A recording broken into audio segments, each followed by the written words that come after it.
নমস্কার বন্ধুরা, কেমন আছেন সবাই? সুপ্রভাত কিচেনে আপনাদের সকলকে স্বাগত।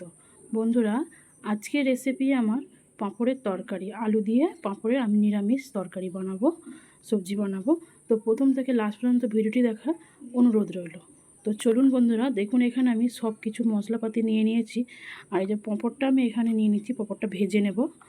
আর আজকে রান্নাটা আমি পুরো সর্ষের তেলেই করবো, যেহেতু নিরামিষ রান্না। তো বন্ধুরা চলুন রান্নাটা শুরু করা যাক। দেখুন বন্ধুরা, এখানে আমি কড়াইতে সাদা তেল, পাঁপড়টা ভাজার জন্য আমি সাদা তেল দিয়েছি। তো পাঁপড়গুলো প্রথমে আমি ভেজে নেব। এখানে আমি পাঁপড়গুলো ছোট ছোট করে পিস করে নিয়েছি। তো বন্ধুরা, এইভাবে আমার মতো একবার হলো পাঁপড়ের তরকারি একবার বানিয়ে খেয়ে দেখবেন, খুব ভালো হয়। এটা আদা রসুন দিয়েও হয়, নিরামিষও হয়। আপনারা যেটা যেটা ভালো লাগবে আপনারা সেটা করে খাবেন। দেখুন বন্ধুরা, পাঁপড়গুলো সব আমার ভাজা হয়ে গেছে। এবার আমি কিছুটা তেল তুলে নেবো, কারণ আমি সর্ষের তেলে রান্নাটা করব পুরো। দেখুন বন্ধুরা, কড়াইতে দিয়ে দিয়েছি সর্ষের তেল। এবার ওই তেলেই আমি আলুগুলো ভেজে নেবো। আলুগুলো আমি এরকমভাবে লম্বা লম্বা করে দিয়েছি। তো বন্ধুরা দেখুন, আলুটা আমার এখানে ভাজা হয়ে গেছে। তো বন্ধুরা, সব সময় চাইবো যে কোনো ভিন্ন স্বাদের যে কোনো রেসিপি হবে, ভিন্ন স্বাদের রান্না হবে, সেগুলো খেতে সবারই মন চায়। আর আমাদের যে ইউটিউবে বন্ধুরা সব আছে, সবাই কিন্তু নতুন নতুন রেসিপি তুলে ধরছে, তাদের প্রতিমা দেখাচ্ছে, খুবই সুন্দর। তাই বলছি বন্ধুরা, এইভাবে একবার বাড়িতে বানিয়ে দেখুন, খুব খেতে ভালো লাগে, খুব সুন্দর লাগে। তো আমার এখানে দেখুন আলুটা ভাজা হয়ে গেছে। এবার আলুটা আমি তুলে নেব। তো আলুটা আমি তুলে নিয়েছি বন্ধুরা। এবার ফোড়নে আমি, তেল কিন্তু মোটামুটি অনেকটাই আছে, ফোড়নে আমি দিয়ে দেবো তেজপাতা একটা, 5 ফোড়ন, আর একটু দারচিনি, আর একটা এলাচ দিয়ে দিলাম। ফোড়নটা ভালো করে ভাজা হয়ে গেলে, ওটা গন্ধ উঠে গেলে,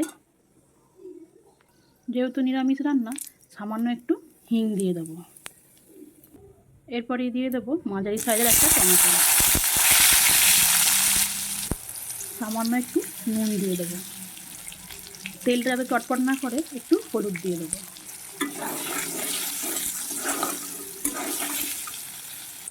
এখানে আছে জিরে ধনে একসাথে আমি বেটে নিয়েছি শিলেতে। বন্ধুরা, শিলেতে কিন্তু মশলা বাটলে যে কোনো সবজিই কিন্তু খুব সুন্দর স্বাদ হয়। তো আমি শিলেতেই মশলা বেটেছি। আর দিয়ে দেবো আদা আর কাঁচা লঙ্কা একসাথে বেটেছি। দিয়ে আমি কিছুক্ষণ মশলাটাকে কষিয়ে নেব। তখন আমি অল্প হলুদ দিয়েছিলাম, আরও 1 চামচ হলুদ দিয়ে দিলাম। কাঁচা লঙ্কা বাটা দিয়েছি, তাই লঙ্কার গুঁড়ো হালকা কালার আনার জন্য অল্প আমি দিলাম।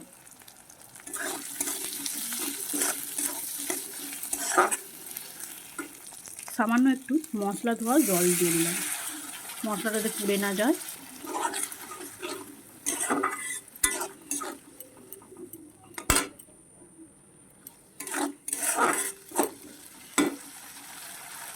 দেখুন বন্ধুরা, মশলাটা এখনই কত সুন্দর লাগছে, এখনও কিছুটা বাকি আছে।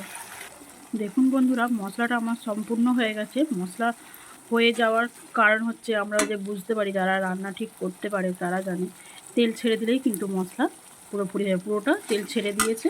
এবার আমি যে ভেজে রাখা আলুগুলো আমি দিয়ে দেবো। আলুগুলো দিয়ে আমি কিছুক্ষণ কষিয়ে নেব। দেখুন বন্ধুরা, আমার আলুটা কষানো হয়ে গেছে। এবার কিছুটা জল দিয়ে আমি আলুটা কিছুটা সিদ্ধ হতে দেবো। দেখুন বন্ধুরা, জল আমি এতটা দিয়ে দিয়েছি। আর চিনিটা দিতে ভুলে গেছিলাম, টেস্টের ব্যালেন্স আনার জন্য অল্প সামান্য একটু চিনি দিয়ে দিলাম। দেখুন বন্ধুরা, এখানে আমার আলুগুলো সিদ্ধ হয়ে গেছে। আর যে আমি ভেজে রাখা পাঁপড়গুলো সব দিয়ে দেব। পাঁপড়গুলো দেওয়ার পর আমি এর সাথে ভালো করে মিক্স করিয়ে নেব। এগুলো কমে যাবে, এরকম থাকবে না, ঝোলের সাথে মাখালে এগুলো কমে যাবে। দেখুন বন্ধুরা, সবটা কমে গিয়ে কত অল্প হয়ে গেল। দেখুন দেখুন, এরকমই মাখা মাখা রাখবো। সবজিটা তো হয়ে গেছে, পাঁপড় দেওয়ার সঙ্গে সঙ্গেই হয়ে যায়। আর যে লাস্ট পয়েন্টে আমি রোজকার যে মশলা আমি ঘরে বানিয়ে রাখি, সেই মশলাটা একটু দিয়ে দেব।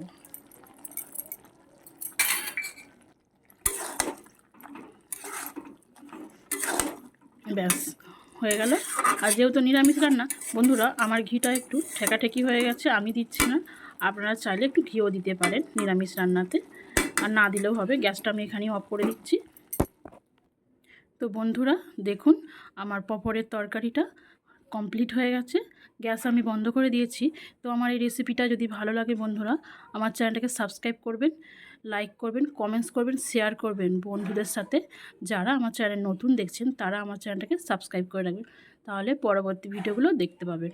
তো বন্ধুরা একবার হলো এইভাবে একবার বানিয়ে খেয়ে দেখুন, সত্যি বলছি খুব সুন্দর লাগে।